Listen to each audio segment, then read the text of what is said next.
Hello. Good day. Today is December 19th, 2018. I'm sure everybody's getting ready for Christmas. I have some interesting things to talk about today and share with you, along with working on our Itag cardigan, which is It Takes a Guild cardigan tutorial.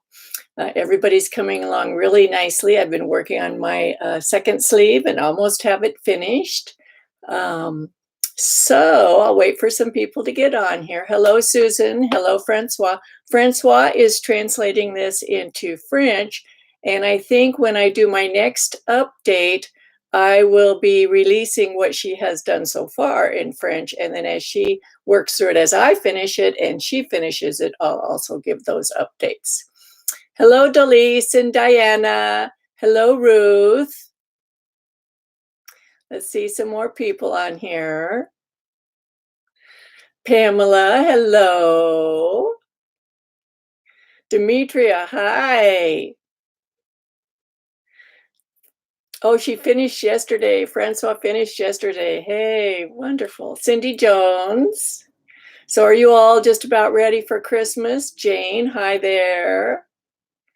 I have a little bit more shopping to do. I think I'm going to do it at Trader Joe's and one of our health food stores. Elaine, Carol, Carlotta, hello, ladies. Sarah broke, Delise asked, how is Sarah? You know, she fell right in the middle of our live stream on Sunday. She broke her right ankle. Yep. So we went to the urgent care after that and got some x-rays and she got it splinted. Then we saw the orthopedic doctor the next day. So she's off work. She's at home. I'm going to get her some books to read. And so she's on forced rest, which is good for her. Okay. Oh, Ruth made fudge. I remember your fudge, Ruth. I love it. I wish you lived closer.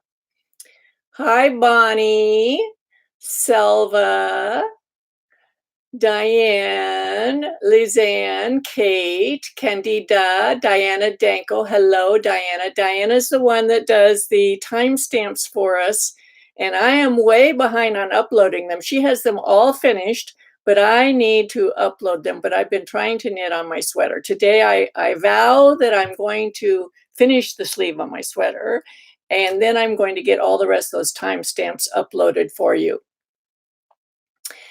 And so let's get started. First of all, this sleeve is finished except for binding off, so I have it on a needle. And I'm going to do this one. I'm going to bind this one off. I worked it in brioche, so I'm going to bind it off with an Italian bind off in the round. So I'm going to make a video on that so that when you join it in the round, it looks absolutely perfect. You can use this for tubular bind off as well. My other sleeve, I just have it worked down to where I've got it. Whoops. I've got it down to where it's ready to start the brioche. So I should be able to finish that today. So here's my sleeves.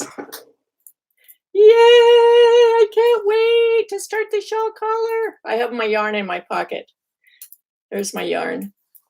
So the next thing, once I finish my sleeve, I will be blocking my sweater. I'm going to weave in the ends first, and I have a video to make on weaving in ends mid-fabric for someone.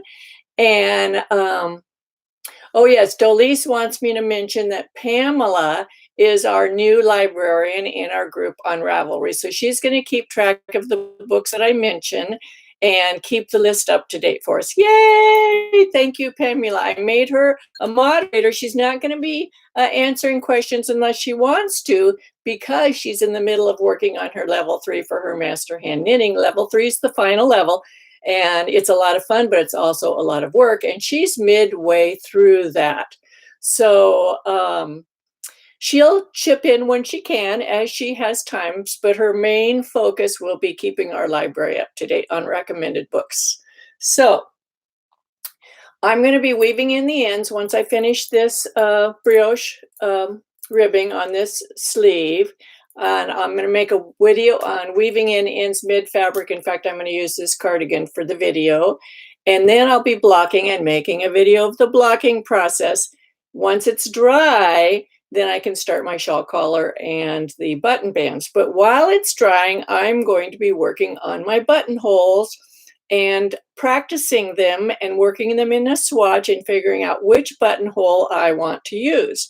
So for this cardigan, my shawl collar is in brioche. Yours can be in whatever you want. So I need to figure out how to make buttonholes in brioche. So I'm going to be working on that and posting videos on that. Plus, I'm going to make a bunch of other buttonhole samples that will be in the next section of the handout that comes out with directions for each buttonhole style.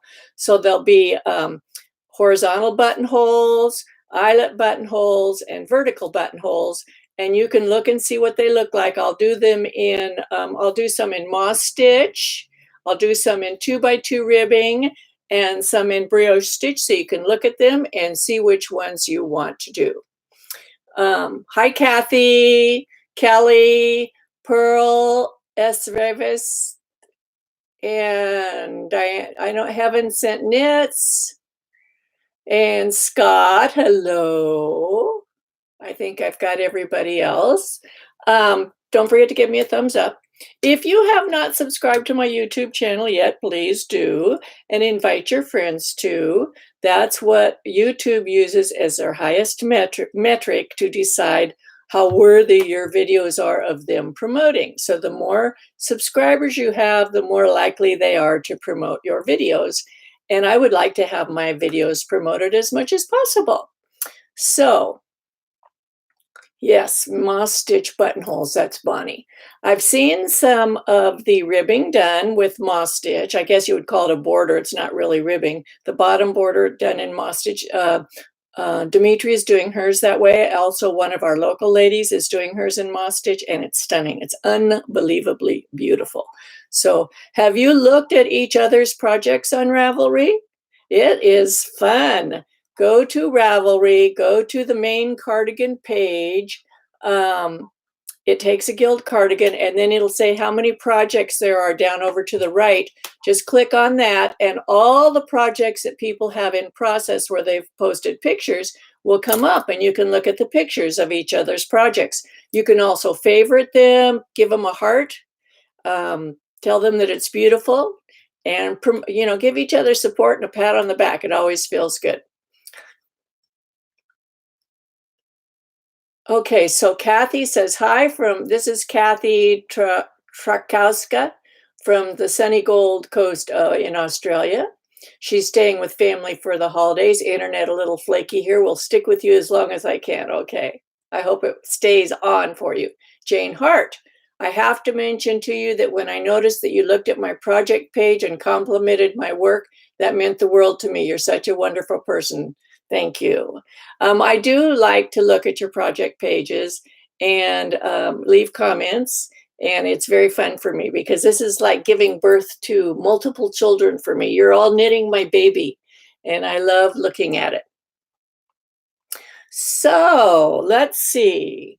Oh, Dimitri wanted to know, in the last, I posted a picture of my cardigan in process on Ravelry, and in the room where I have that mirror, I have a bunch of piled up stash against the wall. A small portion, that's a small portion of my stash. And Dimitri wanted to know about one particular thing. I think this was it. It's a dog toy. And it was stuck. I think one of my dogs set it in there. It took me a while to figure out what she was talking about, but she said it had an eye and looked like a chicken. I think this is what it is. So I think we have that mystery solved. Oh, by the way, I have two groups. I have the group on Ravelry. It's called Knitting with Suzanne Bryan. And I have the group on Facebook called Knitting with Suzanne Bryan. And there are a lot of people in one group and a lot of people in the other group. And there's some overlap. It's like a Venn diagram. It's like this. I know that's a big joke on the internet lately, but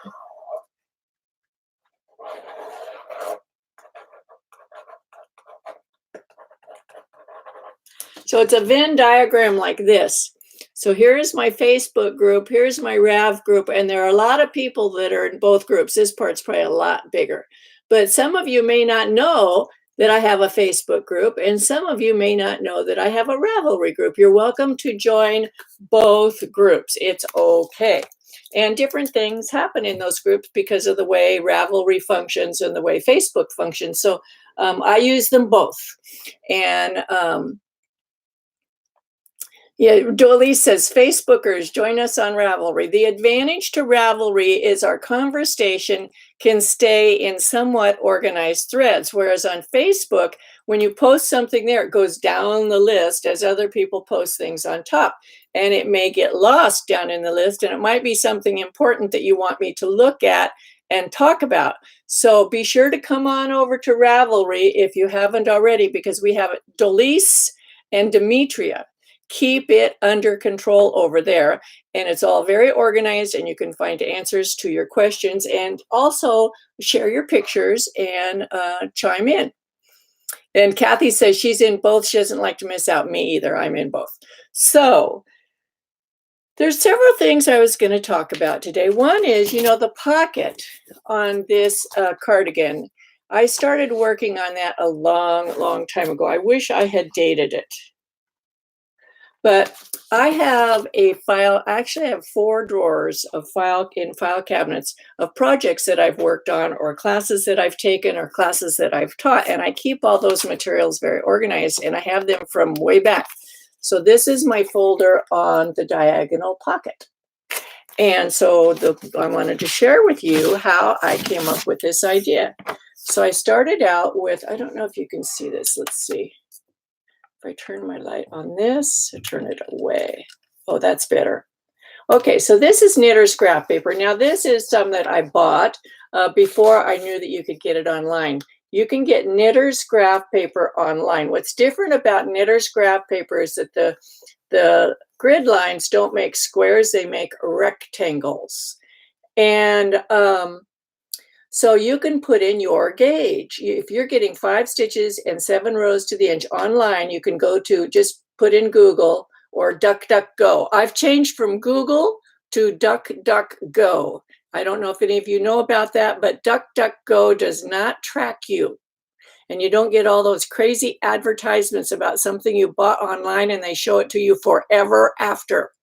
So you go down, you can just use DuckDuckGo as your search engine. That's what I use now. So go to DuckDuckGo, put in knitter's graph paper, and there's lots of sites that make it. It's for free. And you just input your stitch and row gauge, and you can print out knitter's graph paper. It's life size. So for example, this is 5 stitches and 7 rows to the inch. Let me get it so you can see it. And get this, okay, get over here and you can see it.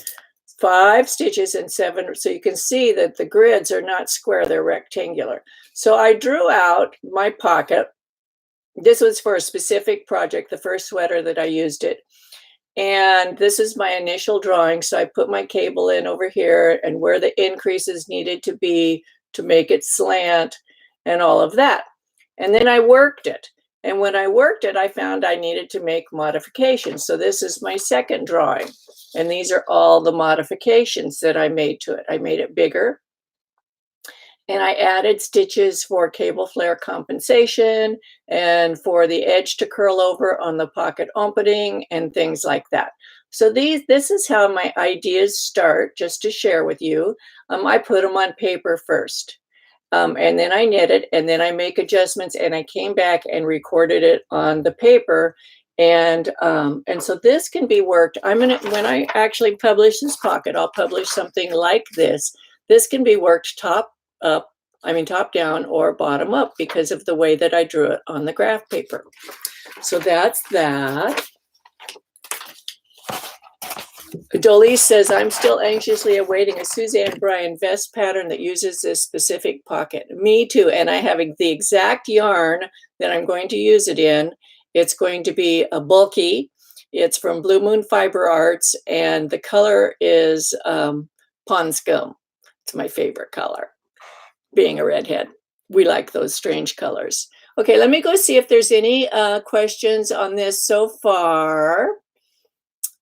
Dolly said over in Ravelry, we start two new threads each week for the current project.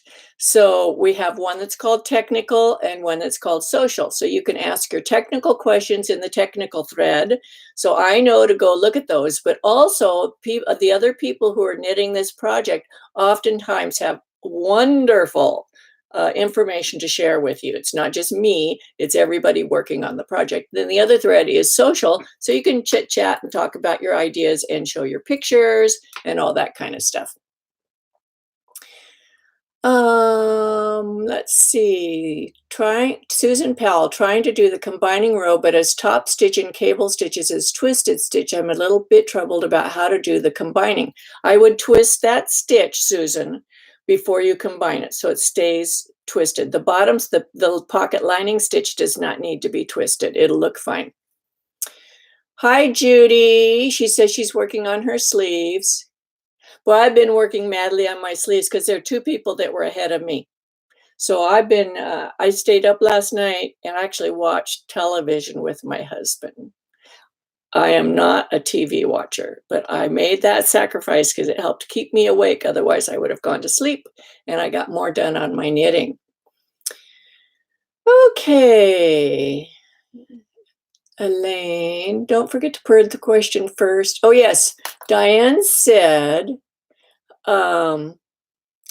Diana Danko said, be sure if you have a question for me in this live stream, put the word question first. And if you can put it in all caps, that makes it stand out. And it's easier for me to search through your comments. And I don't mind if you make social comments over there and you're talking with each other. That's fine with me because this is a wonderful way for us to develop a community. I wish I could see all your faces around the screen. Wouldn't that be fun? I'm going to figure out how to do that someday.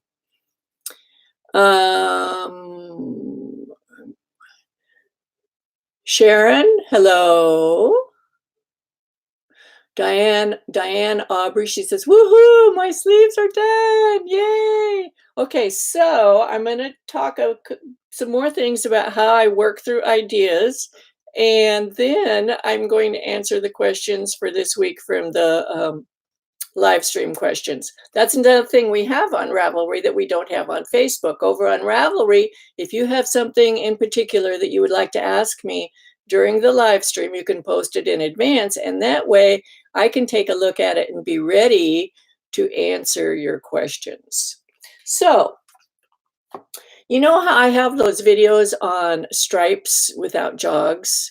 When I was working on learning about that, I used socks. So these are one row stripes. This is just made with leftover yarn, and I did the German short row heel, which is my favorite. But these are one row stripes just with leftover sock yarn. So one of these, what I did, well, this is when I was practicing my Helix knitting on this sock, and you can see it here. Do you see this line going here? Do you see that line? That's where I changed colors and slipped the stitch one stitch over every round so that I wasn't slipping the same stitch in the column, which would shorten the sock. And on this particular sock, I twisted the yarn. Do you see that? Before carrying it up, because I was wondering, does twisting it make a difference in how it looks? So it's pretty invisible, but you can see it. Can you see that line? So the second sock, no line at all, none. And you cannot see where I changed rows. This is the same technique that I use in the Helix knitting. This is called Helix knitting, where you are very careful to not twist the yarns. Makes a huge difference. So you can see both. I'm not hiding it on the other side. This is the same sock. Both sides look really good. In Helix knitting, if you don't twist the yarn, it's absolutely invisible, and it does not restrict the stretchiness of the fabric. On this sock, where I used the Helix knitting, you can see it up here at the top, and then it turns, and it goes across the sock here, and actually down here. Can you see that? Now watch when I stretch the sock. It has pretty good stretch, but you can still see the helix. I mean, where the yarn was twisted. So on the inside of this sock, let's turn it all inside out.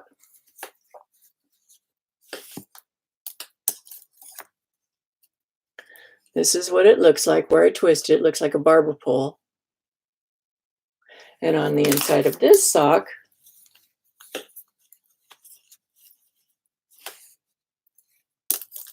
no barber pole. Same on both sides. Okay, let's see here. Carol Corcoran, question on pocket. This SSP stitch, does that stitch become a body stitch or a pocket stitch? One of them becomes a body stitch. There's two worked in a row, right? You do a purl two together, then a SSP. One of them, and I don't have the directions in front of me, but so you have that knit front and back, right? That you did, and then when on the next row when you're joining, you have an purl two together and an SSP, or an SSP and a purl two together. One goes with the pocket front, the other goes with the body, and in between. So let me show you on my sweater. It's the locking stitch. I created that from experience of when I first worked these pockets. Before I created that, when you came to this part where it joined the body back to the pocket front, there would create a big stretched out stitch there, a big hole. So what I did is I have you do that knit front and back, and that becomes a locking stitch. So when you do either the SSP or the purl two together, one part goes to the body and the other goes over here. Does that make sense? That's what keeps that pocket from pulling, and it's very strong. Even after lots and lots of use, I can get my blue pocket out and show you. It will not stretch. Okay.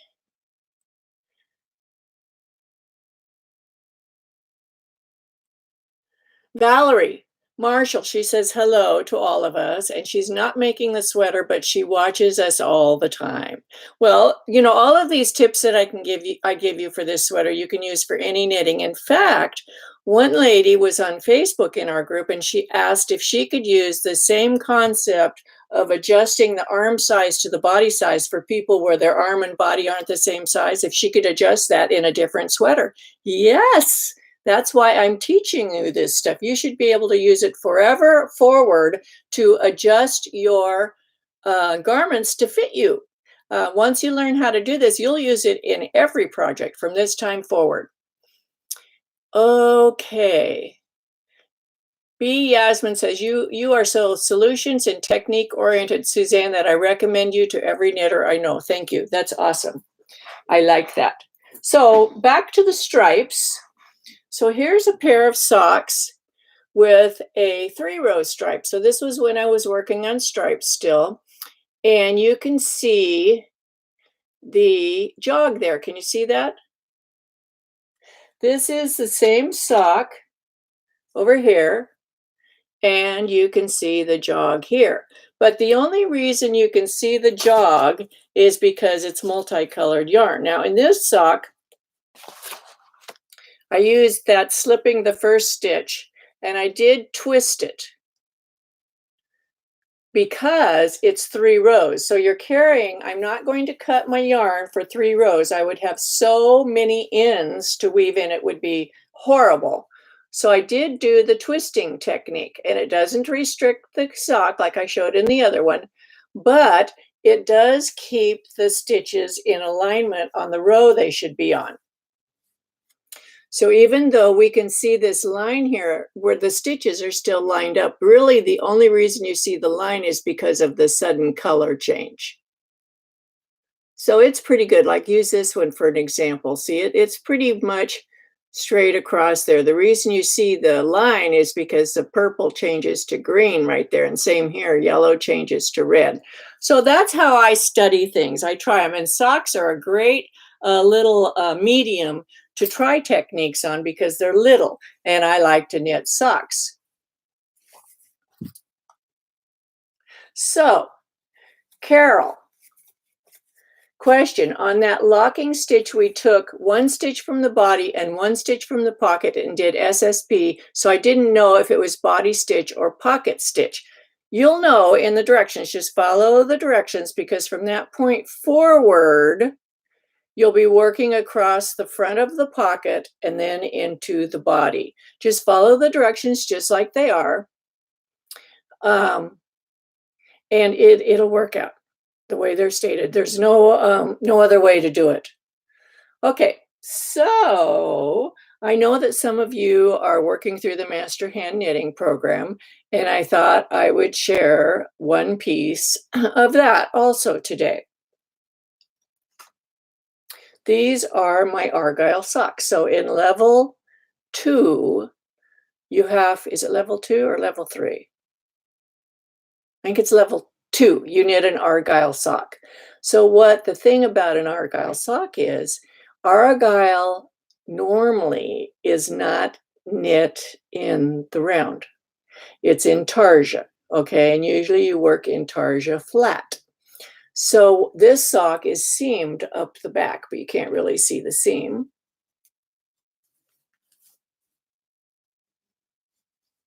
This is where the seam is. And then here's the heel.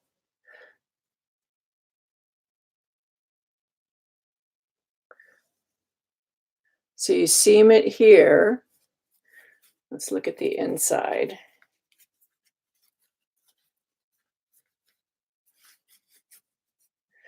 Okay, so the inside of the sock, you can see there's a seam down the back.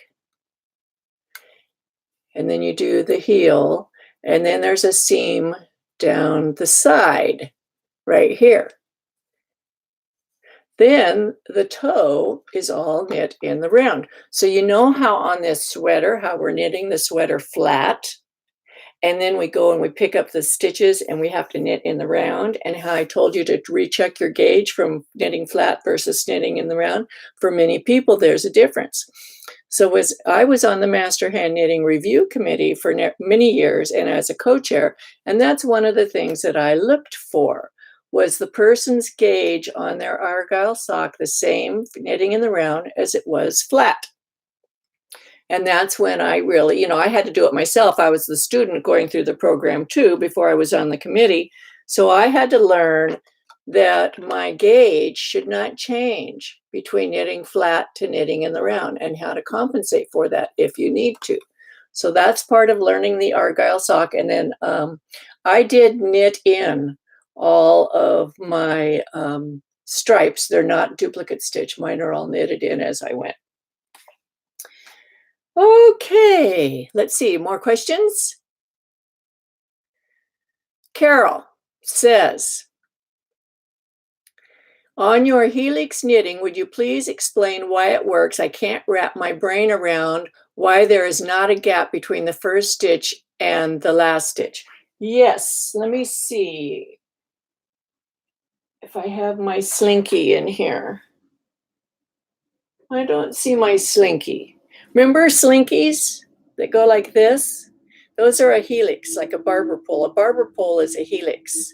So when you go around and you knit around and then you start the next row, you're knitting right on top of this stitch, right? And you go around like this. So regular knitting is a helix. Any knitting in the round, if you're not twisting the yarns, is helix. It's going like this in a circle, and it makes a solid fabric.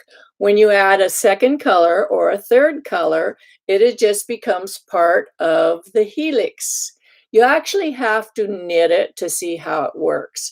There will be no gaps between the color change, because you're literally going from one stitch to the next, and you're always knitting on top of the stitch in the row below. So when you come to the end of the round like this, and you come back to it again, you're knitting on top of this stitch, and you're making a new stitch, and then you go around and you're knitting on top of this stitch. So it's magical, but you have to actually knit it to see how it works, or you can draw it on a piece of paper. One of those slinkies, though, really helps you visualize it. Okay, Diana Danko says, the Argyle sock is in level 2. It's burned in my memory forever. And Pamela Matthews says, Diana, the wristlet is burnt into my memory. Did you like the wristlet? I designed the wristlet. That was one of my contributions to the program. So Delise says, Sharon Henderson, after 40 plus years of knitting, I finally learned to knit socks, but I use DPNs. It works great. I never used DPNs before this. I started out on socks with DPNs, and then Kat Bourdie came out with a book called called Socks on Two Circular Needles or something like that. Kat Bourdie is the one that started the trend of knitting in the round on 2 circular needles, and I tried it, and I fell in love with that method. So on my sweater, for example, on my sleeve that I have here, I have it on 2 circular needles. I do all of my small diameter knitting on 2 circular needles. Then you only have 2 joins to worry about, 2 areas where you're transferring from one needle to another. And you can work any size project on this. For example, if you start out with a hat that was like 20 inches around, then it goes to a little pinpoint hole, you can still use 2 circular needles all the way down to that little pinpoint hole. You could end up with just 2 stitches on here and still be on your 2 circular needles. Then I learned about magic loop, but I still like 2 circular needles before. And last week we were talking about the difference between the Chow-Gu needles and the Haya-Hayas. These are Haya-Hayas. The cable for me is much more flexible, so when I'm changing from one needle to the next, it bends around the corner easier. I have several videos on stranded knitting on small diameter. I also do those on 2 circular needles, but I show how I use 1 circular needle to come around, and you'll have to watch the video, so that you don't end up with those pinched stitches on the edge in stranded knitting, which you often get. In stranded knitting, you often get, when you're working small diameter, you end up with a very pinched, permanently pinched, it won't come out, area where you change from one needle to the other. And this can happen on DPN, circulars, of 24-inch or magic loop. The same thing can happen. But the way I use my 2 24-inch needles, I use it to pull the back needle around so it creates a nice smooth transition area for the floats to stretch out on the back, because that's what causes the crimp, is when the floats get too short. Anyway, you got to watch that video. I'm not going to explain the whole thing to you. Okay, this is Anna, where'd you go? Anita B. I heard you talk about master knitting several times. What exactly is it? There is an organization called the Knitting Guild Association. It's based in the United States, but it accepts members from all over the world. They have a course that's called the Master Hand Knitting Certification course. It is 3 levels. And it'll take you, it's personal, how long it takes you. Some people can do level 1 in a few weeks. Some people, it takes them a year. Some people work on the whole thing for years and years and years. It took me a little over 2 years to complete all 3 levels. But once I started, I worked on that solely. I did not work on any other knitting projects, but I also worked full time at the time. I was a physician's assistant in an emergency room setting. So it was a great distraction from my job, and I worked on it, and I totally jumped in with both feet, and I dove all the way as far as I could go and learned as much as I can learn. So you can learn as much as you want, or you can just learn the bare necessity to pass through, but you will learn a lot. It is a self-guided, it's a self-journey. You learn so much, it's unbelievable. That's it. So you can go to the TKGA, the Knitting Guild Association's tkga.com, and you can learn more about it. Okay, Susan Marie says, thanks for showing the Argyle sock. That intimidates her in level 2. You just take it 1 bite at a time. How do you eat an elephant? 1 bite at a time. So that's how you do the Master Hand Knitting program. Valerie, I love how these live streams and videos make me feel like we have created our own internet guild. I don't know what I'm going to do when these streams are over. I really appreciate all of the extra info. Well, I think we're just going to continue them. I think what we've done is created a new thing. I don't know of anybody else that does this. and you can invite your friends. I don't care how large the audience is, the more the merrier. And I think I can deal with it. Just as long as we don't get any negative people on here, we can just kick those people out. That's why we have moderators. And we'll just, in between projects, I may not do them twice a week. I might just do them once a week, like on Sunday.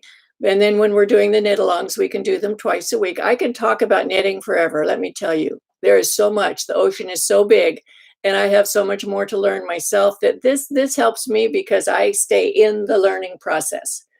Okay.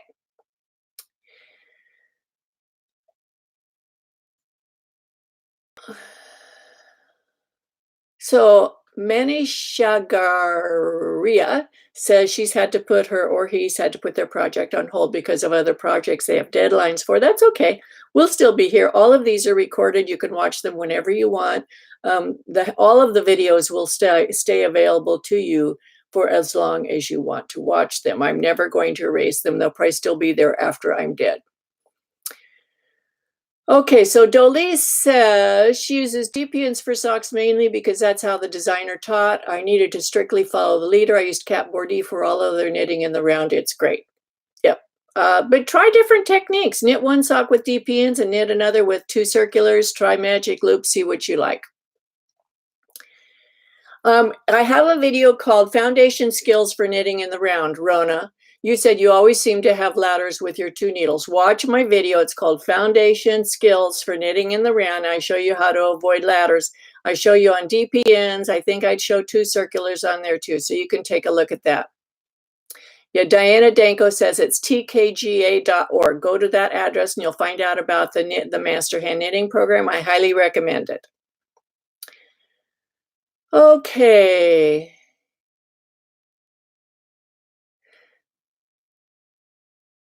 Yes, Dolise, I think that we'll do the live streaming on Sundays only. Oh, okay.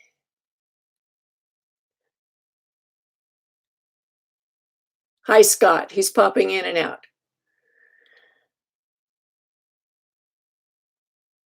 Valerie, yes, she says if I don't like the regular Chiaogu cords, I should try the spin cords. I actually like the cords that they have for their sock sets. Those are the ones that I like the best. And so I have to acquire more. I just have a few. I just need to get some more of those. So let's see. We have some questions to answer. Not very many this week. So Fiddlebead said, Suzanne, would you please share with us why you made the decision not to knit without looking at your needles? You obviously have the skills to do so. Well, I enjoy watching myself knit. I don't know why. It's kind of mesmerizing.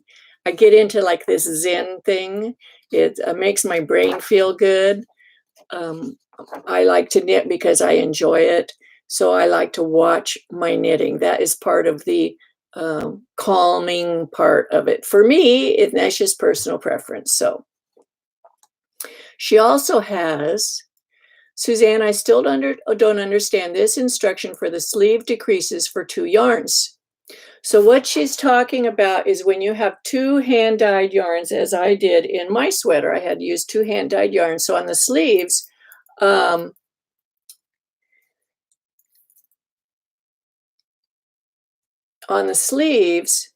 I knit around with 1 strand, and then I just knit the next round with the next strand, and that's the Helix knitting. But when you do the decreases, and here are my decreases, can you see my decreases coming down there? I want them to line up with each other. See those 2 decreases? There's one there, and right in the middle is where I changed yarns. I want them to appear like they are on the same row. So I'm knitting with this yarn, I make my decrease, knit 1, and then drop it. And if I just started with the next yarn and made a decrease, it would actually be down on this row down here. Doesn't seem like it, but yes, it would. So I knit with that second yarn all the way around. I knit on top of this decrease. I come over here, and I change colors again. Now with the same yarn that I made this decrease with, I'm back to that same yarn again. I knit 1 and make the decrease, and they fall right across from each other. So if you have two A and B, yarns A and B, yarn A, you work to till there's 3 stitches left at the round, and then you do your decrease, knit 1. Switch to yarn B, knit a whole round. Switch back to yarn A, knit 1, make a decrease. And so yarn A is here. Yarn B started out here, and it went all the way around and came here, and then yarn A gets picked up again, and so the decrease is going to be right across from itself. Does that make sense? So Carol says, question, I've knit my one sleeve, I'm doing your Helix, I just don't get it. I'm changing yarns every row, so whoops, you got cut off. Can you put the rest of your question on there, please?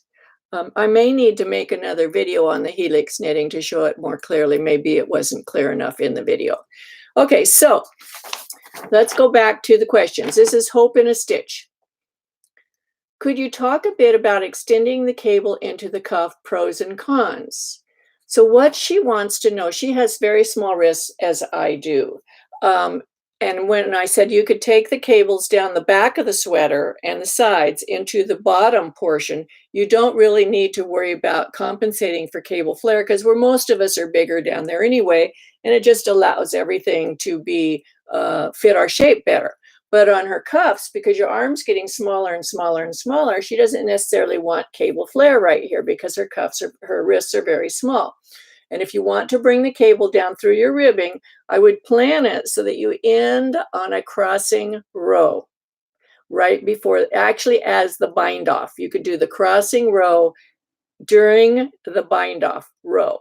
And on my video of compensating for cable flare bind off in the bind off, and we'll put a link here, I show you exactly how to do that. So if you have a 4-stitch cable, like 2 stitches that are going like this, so there's 4 stitches and you go like this to cross them. In that crossing row, you delete 2 of them, but you maintain the cross. So it looks just like it's crossed. I use that same concept in reducing my cable because I have small wrists. I use the same thing. I'm doing brioche on the wrist. I did not bring my cable down into the wrist. I ended it here, but I brought it down to 1 stitch. Do you see that? So there's 2 stitches in this leg, 2 stitches in this leg. I crossed it here, and at the same time I decreased it from 4 to 2, but maintained the cable crossing. See, it looks like it's going across this way.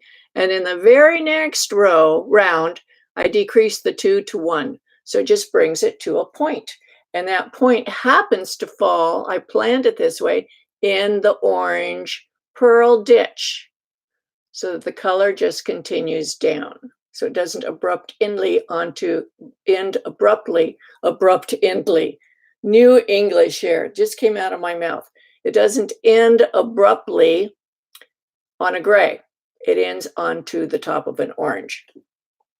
And you can do the same thing with 6. I show it in that video, binding off cable flare bind off. Look at that video. It's linked as part of this project, I do believe, but you can take a look at that. Okay. Anybody else have any questions? Oh, there's one more here. So that was Hope in a Stitch. I hope that answers your question. Look at that video.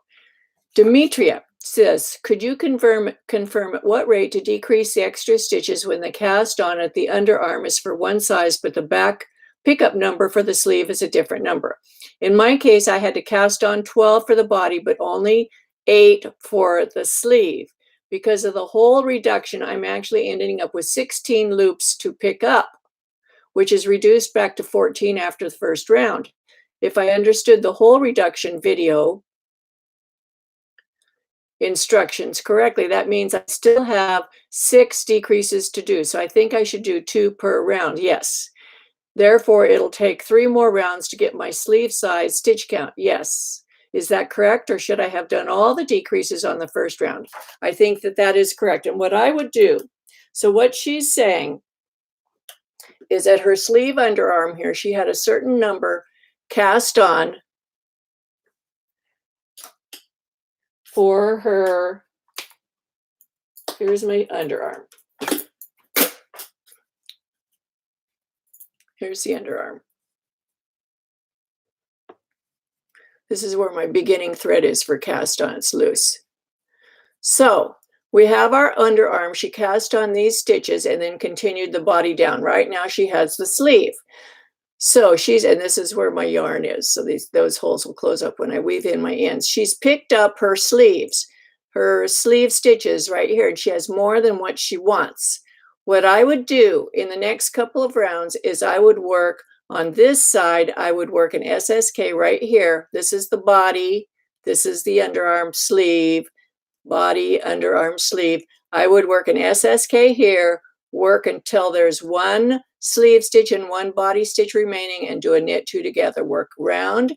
And when you come to where so you'll be combining one body stitch over here with one sleeve stitch. And what that will do, and you'll need to do that 3 times, it'll make like a little underarm gusset right here. It'll actually be very, very cute.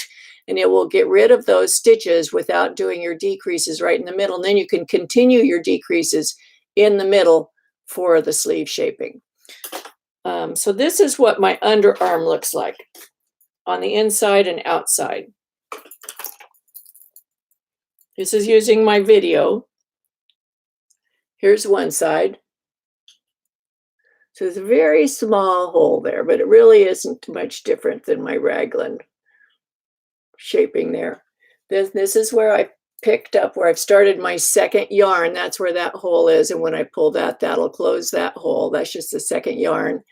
This is the side where I started the pickup. And I always seem like I get a little bit bigger hole on this side. So I'll use this at the very end, and I just catch those purl bumps, pull it around like in a noose like this.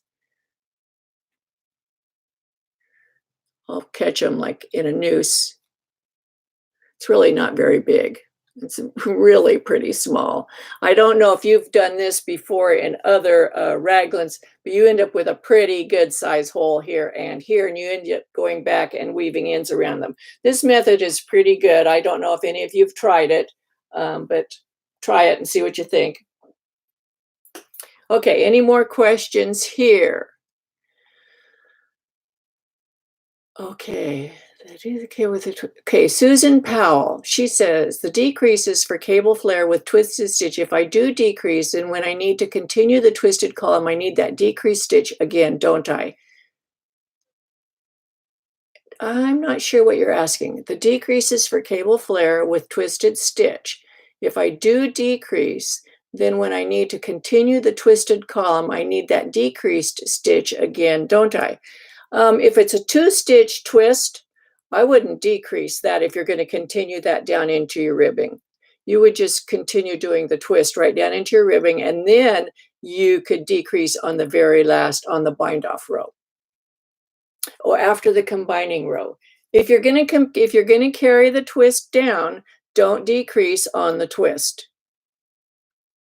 If all of your stitches are twisted on the bottom of your pocket, then yes, you're going to have to twist them as you combine them. But if you have 2 twists next to each other, you would twist it and combine, twist and combine, and then on the next row you would continue twisting them. Is that what you're asking? Okay, we'll see what she says. So I want to tell you that this Sunday I'm not going to be live streaming because I'm going to be visiting with my son for Christmas, and on Wednesday as well. So we're not going to have any live streams next week. Okay, you got it. Great, Susan. Thank you. On the twisted thing, she got it.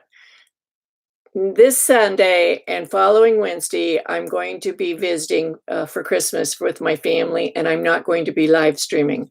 I hope to have this week, by Friday or Saturday, the next part of the handout should be coming out, and that's going to be weaving in ends, blocking, and practicing buttonholes. And then when I get back from Christmas, we're going to do the shawl collar. I was really hoping to get to the shawl collar before Christmas, but it didn't work out that way. And I've been slower on my knitting than I thought. And I want to use my sweater as the samples for doing the different videos. So this week, the handout, when it comes out, it'll be Friday or Saturday. And then you can start practicing your buttonholes. There'll be videos on the buttonholes and all of that. And then blocking. So the next step is weaving in ends. And I want to tell you, if you're weaving in ends on the front of your garment, for example, right here is the front of my garment. I have my yarn in my pocket. Okay, here's my garment. I have some ends here, okay? Don't weave these along the edge. Please don't do that. It will make picking up your stitches and for the button band horrible. If you're gonna weave this in, weave it into the fabric across here. Weave it in this way. Watch my video on weaving in ends and stockinette and weave it this way. Don't cheat and weave it up the side, because what will happen is it'll create havoc when we're trying to pick up the stitches for the button band. Same thing here. You can use the technique of weaving in ends and ribbing to weave these ends in, but do not weave them into the edge ribbing. Again, it will create havoc when we're trying to pick up stitches for the button band. So when you're weaving in ends, weave them into the fabric, not along the edge. But you can be weaving in all the ends. I have lots of videos on weaving in ends, and it makes a huge difference in how you weave them in. Oh,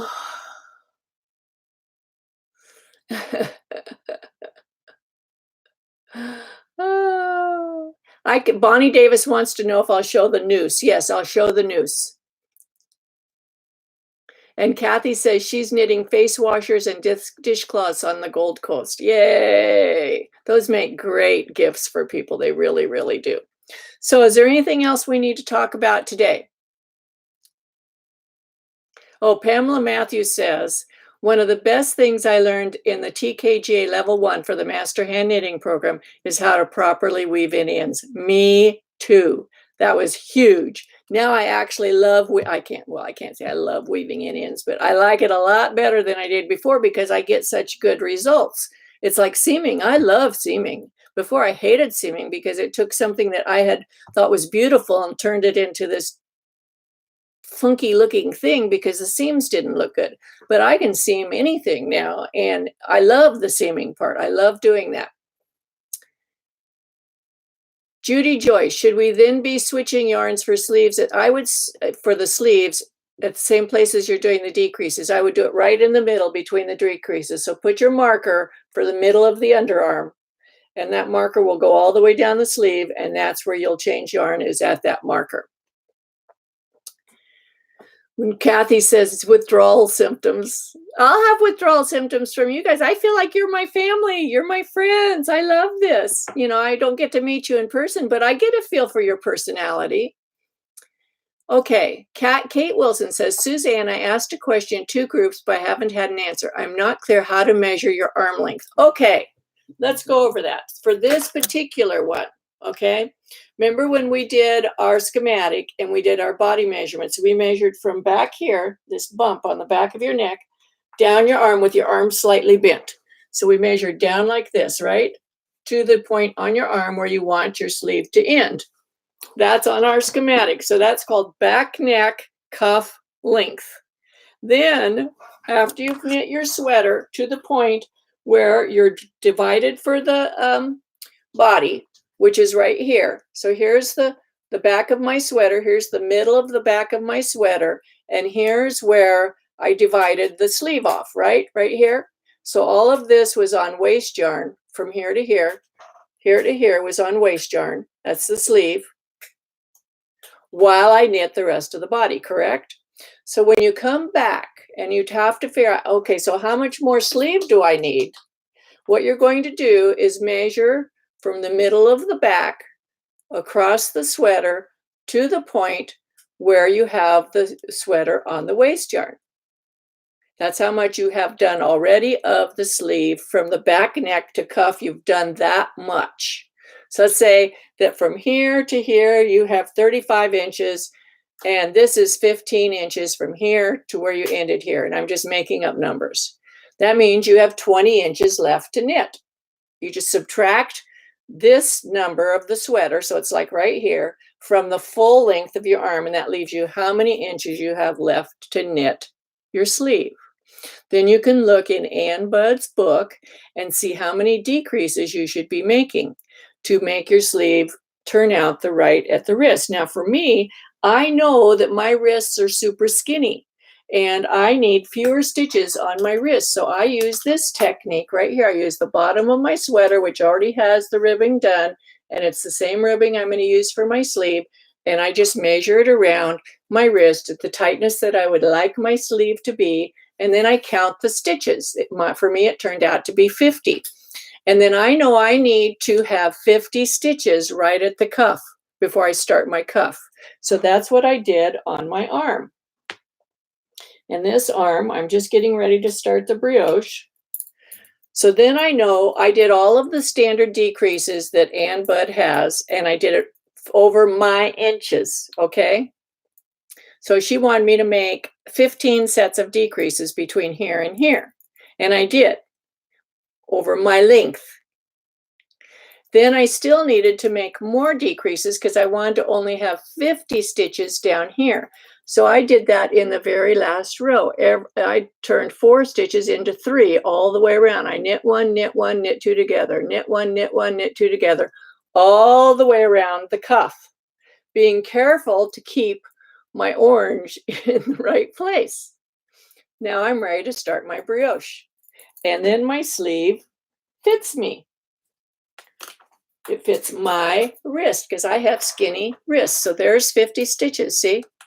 And it's on a needle, but it fits my wrist perfect. Now, if you want more ease, then you just add, when you're checking your ribbing around your wrist, and you can see the sleeve is bigger here, see? But it comes in right here and it looks fine. It looks good. See? And it's not poofy or anything, where I reduced it by 25% right here, right there. But it doesn't look like that. It just fits perfect. Okay? So, in the end, and Demetria makes a really good comment here, which I'll come to in just a second.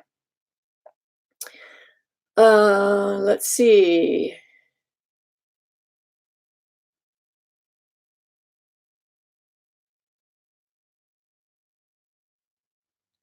So I'm not going to be live streaming this Sunday, which would be, I don't know the date. Let's see on my calendar. I'm not going to be live streaming on the 23rd or the 26th because I'm taking that time off. We'll be back again the following Saturday. I'm taking 1 week off, a Saturday and a Wednesday. I'm sorry. I'll miss you. I hope you have a lovely holiday. Let's see. Okay.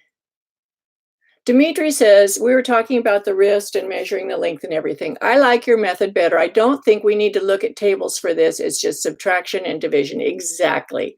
In fact, without the table, you could totally do this. You know how many stitches you end up with. We already calculated at the very beginning, remember, how much distance you needed circumference around your upper arm.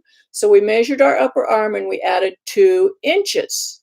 And let's say that my upper arm was 14, let's say it was 13, and it turned out to be 15 with the 2 inches.